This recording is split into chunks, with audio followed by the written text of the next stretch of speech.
Hey guys, welcome back to the channel.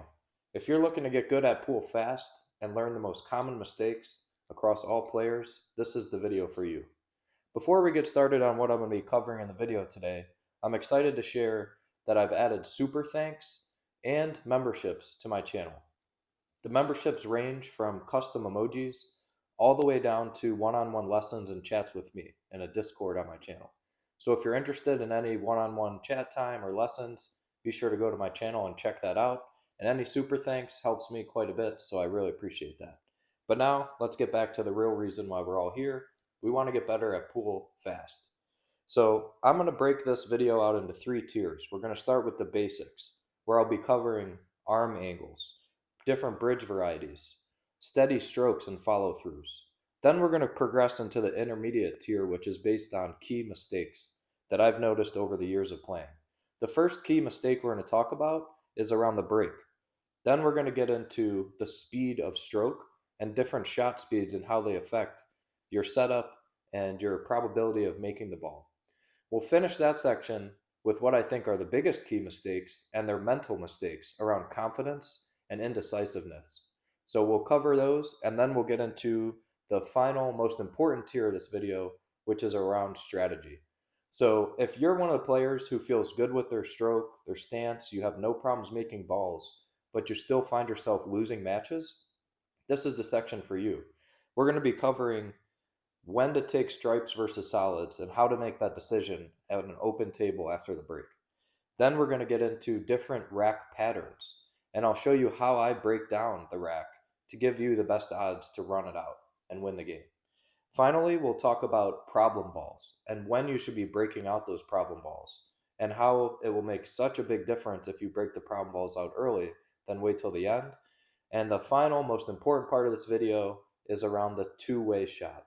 The two-way shot is so powerful, I believe it could even take you up a whole level if you aren't incorporating it into your game today. So thanks for tuning in.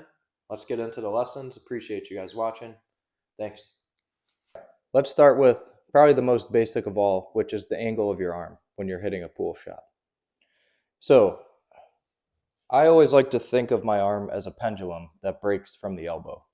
And by that, you could see here, my arm is at a 90-degree angle, right? And the only thing moving and breaking is my elbow. You're not seeing any shoulder or elbow dropping, and you're not seeing any left or right.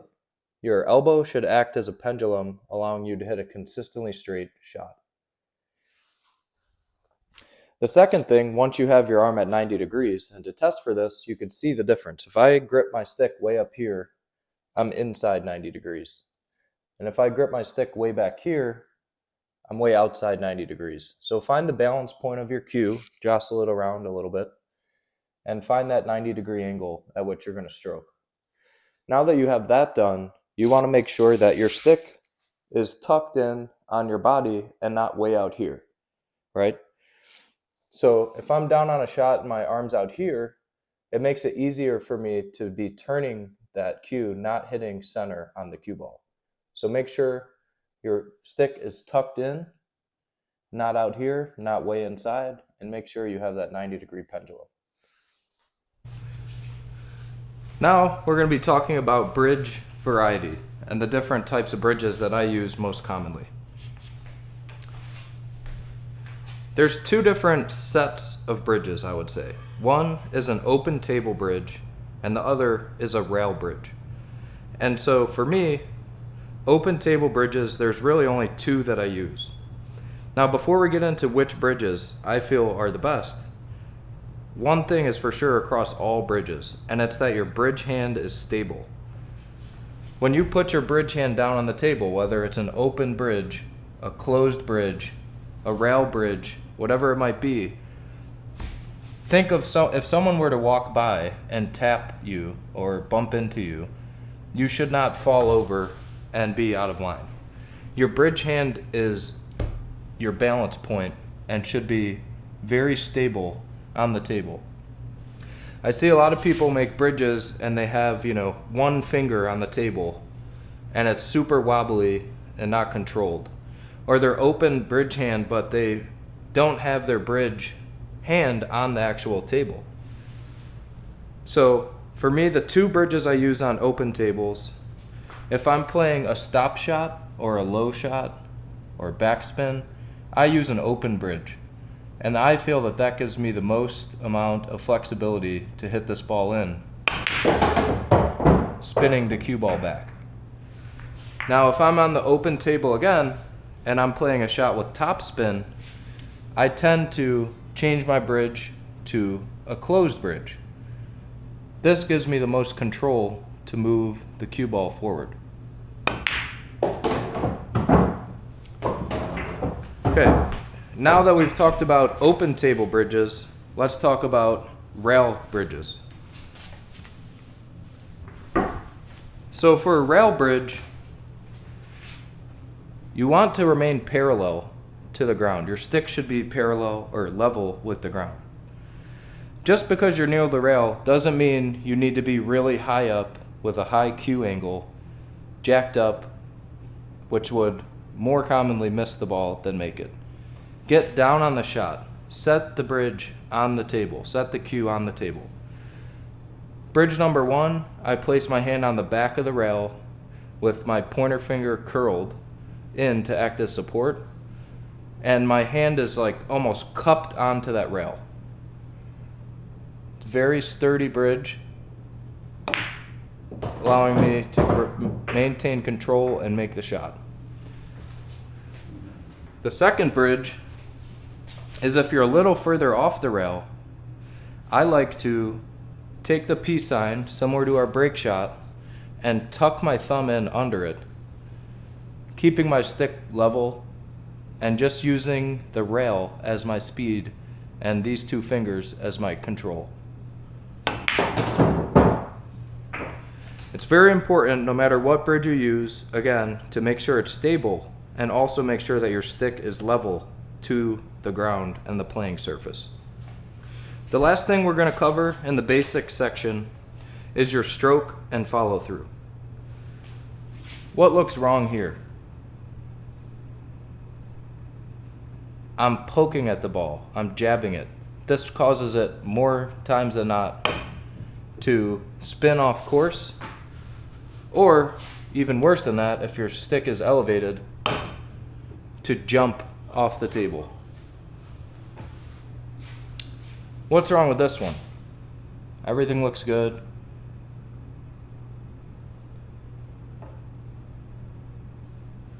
I'm hesitating before my shot with a little almost pump fake motion. It's much better if your backswing is smooth and your front swing is level going down into the cloth.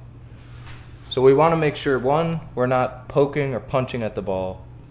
2, we're not hesitating at any point, whether it's coming back or going forward. And the last one I want to share with you is the follow through. So what looks wrong here? Very exaggerated, but I think you know what I mean. Also here, just because you might be putting a little left spin on the ball doesn't mean you need to turn your whole cue. All of your shots should follow through straight into the cloth, straight ahead, whether it's top spin, bottom spin, left spin, right spin. Now the most common mistake that I see when people are breaking is that they try to hit the ball as hard as they can and their stick is not parallel to the ground, and they end up hitting in and popping the cue ball off the table. I'm sure you've all seen it many times. And so what's actually happening there, if you look in slow motion, when you're breaking and your stick is at an angle like this, the cue ball actually leaves the table just by a couple millimeters and bounces before it gets to the rack. And then when the ball gets to the rack, if it's only a little bit up in the air, it will hit off this ball and send the cue ball flying. So if you struggle with hitting the cue ball off the table on your breaks, here are a couple things that I would do. So set the cue down, and now you want to make sure that your stick is as close to parallel with the ground as you can get it. And so to do that, what I like to do is just set the shaft down on the rail, right? That's how you know you're parallel. I make a peace sign, tucking this thumb in, and I just let the rail guide the cue. And on the break, you know, a lot of the power comes from your arm, but if you really want to get more power and control that cue ball, you're going to want to start incorporating your hips into the break. And so if I just do this in slow motion, when I go to break, I keep my stick parallel and I put power in with my whole lower body and my arm, controlling that cue ball. And so if you're just breaking with your legs straight, like you could see there, you're not going to get nearly as much power if you put your whole body into that break, keeping your weight up forward, following through into the cloth. And so that's one mistake. If you hit that cue ball off the table, just make sure that your stick is parallel and level with the ground.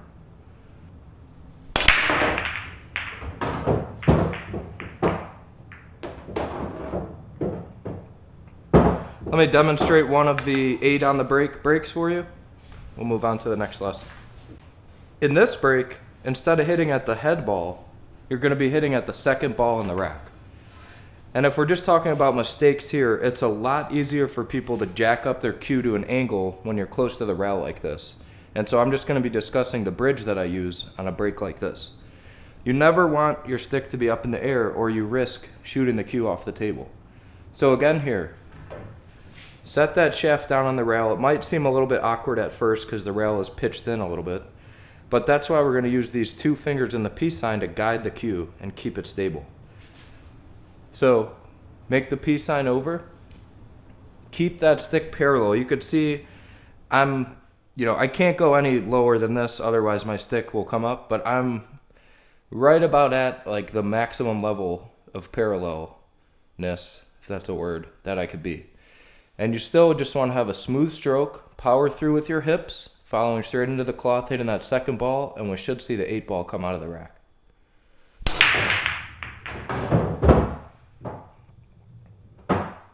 So we didn't make the 8 ball, but we did make another ball, and you saw that the 8 did have a chance to go into that side.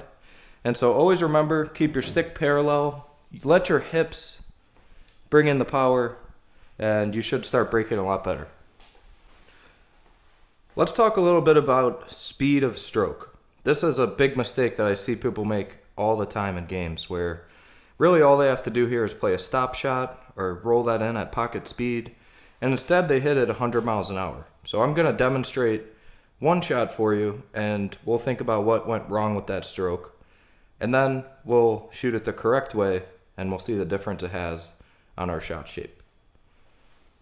Tell me what I'm doing wrong here.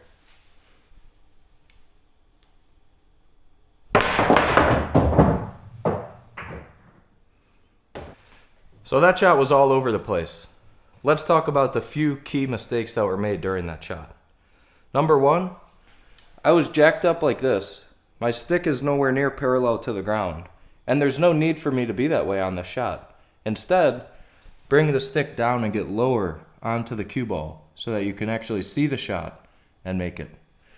Number 2, I was going really fast and kind of all over the place before my backswing, and then when I hit the shot, I just poked at it.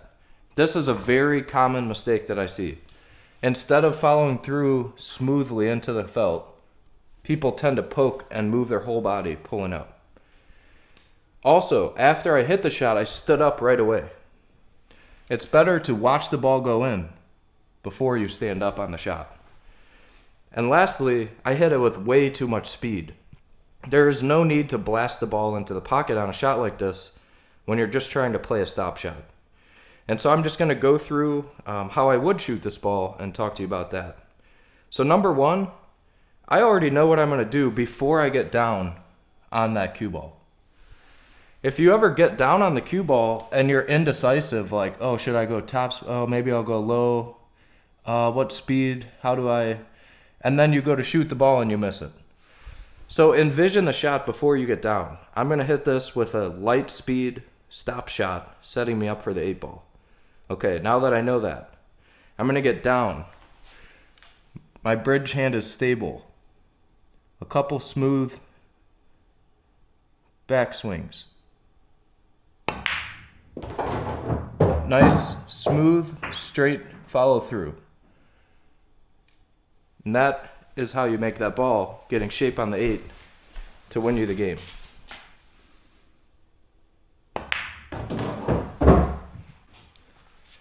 Now, I just talked about this a little bit in the prior clip around confidence and indecisiveness. Believe it or not, most of the time that you miss is when you're down on the ball and you're still indecisive or not fully confident in what you're going to do. Before you get down on a shot, you need to think about a few things. Number 1, the speed at which you're going to hit the ball. Number 2, the spin at which you're going to use to get to your next ball. And number 3, where do you want to be for your next ball? And that's probably the first thing. So if I want to be here to make this 2-ball, now I'm starting to calculate, okay, how hard do I need to hit that? What spin do I need to put on it to get here? All of that, and I'm envisioning it happening. I'm seeing the cue ball move across the table before I get down on the ball. What I see, and I can tell when I'm playing somebody if they're indecisive, they'll get down on the shot, and then you'll see them kind of test out topspin. Then they'll test out right. They'll go down. They'll change their bridge hand. They'll move their whole body a little bit. Then they go to shoot the ball and they miss.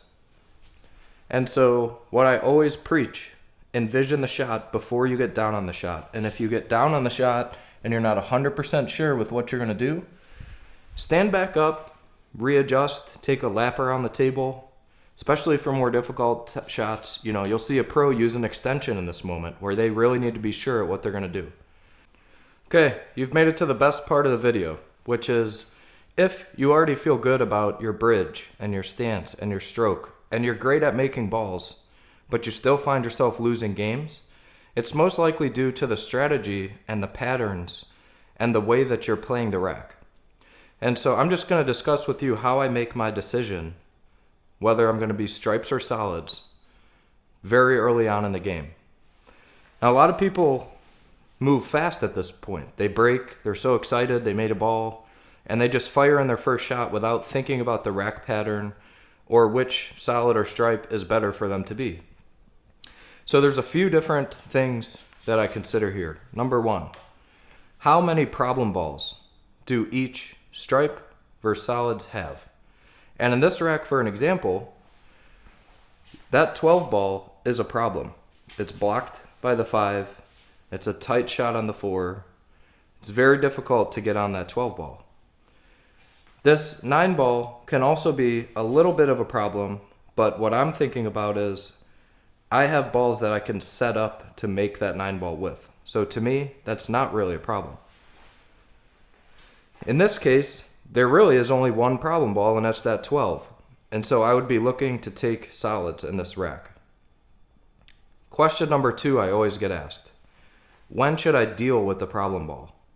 So if we were stripes in this case, and we had to be stripes, you want to get rid of that 12 ball or set up on a shot to get to that 12 ball as early as possible. The worst thing that you could do is run out the entire set of stripes, and then you have that problem 12 ball and you can't make it anywhere and you break it out, leaving your opponent a wide open table with no problems and a lot of balls that he could play safe behind. So always try to get position to either break out your problem ball, or if there's a margin, a little window for it, try to set up to make that problem ball early. Now let's talk about rack patterns. This can be really intimidating for some people, and they'll spend a lot of time kind of brainstorming how they want to go about the rack and unlock the puzzle to win the game. For me, to make it easier, I like to split my racks in 2.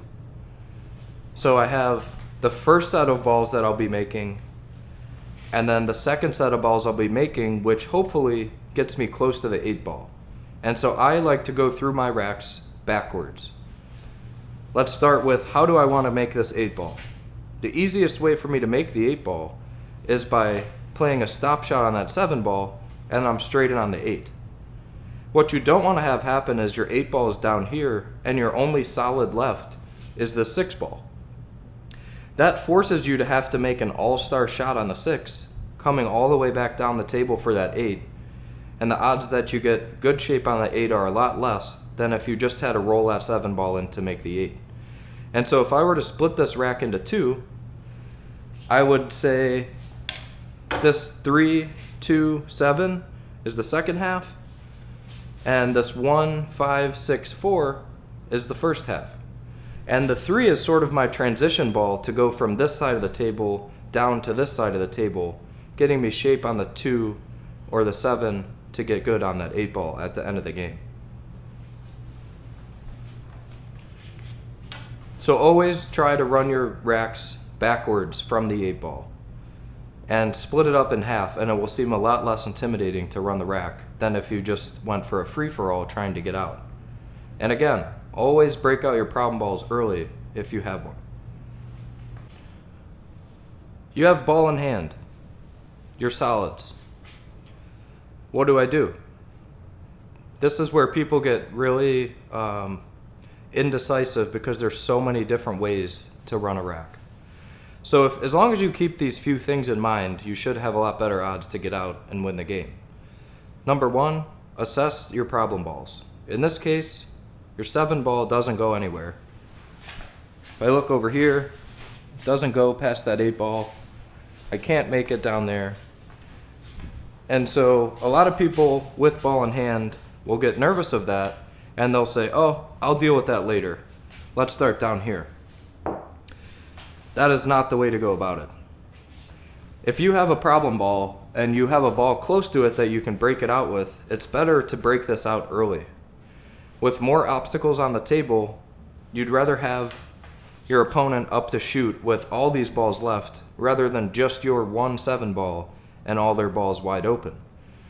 And so if I had ball in hand here, knowing that 7 ball is the breakout, I would try to set up an angle on the 2 so that I can make the 2 and break out the 7. Another reason why this is so important to do early on is because you will likely have a fallback plan or a backup ball that you'll be able to take if you don't get perfect on the 7. The odds that you break this up at the end of the game and get perfect shape on the 7 to set up for the 8 are much lower than if you try to break it out now. And even if the 7 ball doesn't, go straight in for you, you still have the option to take the 5 or to take the 4 or another ball on the table. This gives you a lot better chance to make the hole out work rather than putting all the luck and effort into that last breakout. And so here I'm going to try to break this out. If I don't break it out, I'll probably have a backup plan, but let's see if I can. Okay, so that worked out. I was able to break the 7 ball out, and now I can take that and work my way down this table, again, saving the 4 ball as the last ball to get me on the 8. If I wouldn't have gotten shape on the 7 ball, pretend it went here, I still have a pretty straight in shot on my 5 ball as a backup plan. That's why it's so important to get your breakouts out early and don't leave your opponent with the wide open table when you can't get to the breakout as the last shot. This next piece of strategy is probably the most important and easy piece of strategy to incorporate in your game. Now, I go out to bars sometimes and I play pool with friends, and most of them are beginners. And what I notice most is, let's pretend I'm on this 13 ball. It's the last ball that I have to win the game. Now, my opponent has ball in hand here, and he has all his balls left on the table. This is the most common thing that I'll see. They're going to take the 1 ball, it's nice and easy, and somehow they miss, and I get shape on my 13 ball, right? And I can make that and come down here to make the 8. This can be solved for so easily with a shot called a 2-way. And what I mean by a 2-way is when you're down and your opponent only has 1 or 2 balls left on the table, when you're trying to make this out to win, every single shot should be a 2-way shot, where if you miss your object ball, I still don't have a shot on my 13 ball. And this turns into sort of a game of chess, where It's the strategy on, you got these 5 balls to make. Every time I make one, I'm going to leave my opponent with no shot. And if I miss it and he has no shot, I'm going to get back up to the table. And so if I were to shoot this 1 ball with ball in hand, instead of rolling it forward in case I miss, I would play a stop shot, which leaves me no shot on the 13. Okay, now I made my 1 ball, so I get to keep shooting, but if I missed, my opponent would have had no shot. Now let's go through this whole rack just looking at 2 ways. So my next shot, let's say I want to take this 5 ball. It's pretty straight in. If I play this shot with backspin, I'm going to leave my opponent a shot on their 13. And so in this case, I'm going to play this with topspin, sending the cue up table. In case I miss, my opponent still will not have a shot on the 13.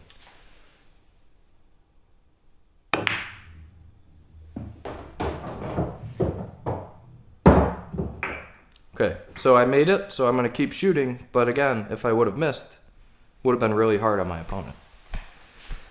Now this is a perfect example where, yes, I can make that 6 ball, but it's a difficult shot, and if I miss it, it's hard for me to play a 2-way on that 13 ball. And if I'm not confident that I'm going to make that 6, I'm not going to shoot the 6. Instead, with my opponent's ball being on the rail down here, I'm sure we could come up with a safe that would be better off for us than trying to make that 6. Now, if this was me, I probably would shoot the 6, but I would put a lot of spin on it to bring the cue ball back in here so my opponent doesn't have a shot. That's pretty difficult, so I'm just going to play a safe. And for my safe, I have a lot of options here because that ball is on the rail. So I'm just going to try to roll the cue ball up behind that 7, and if it doesn't get behind the 7, it might still get blocked by the 4.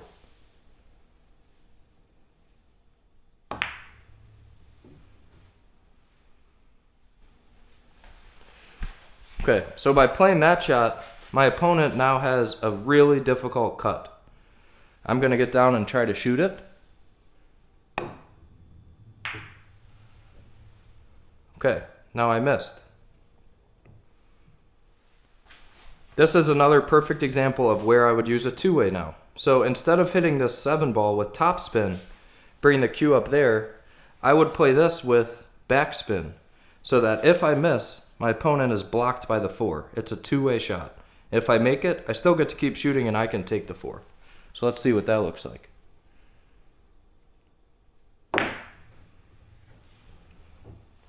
Okay, so I think you get the idea now. So I missed my ball, but my opponent doesn't have a shot on his ball, which maybe will give me ball in hand and allow me to run these out easier next time it's my shot.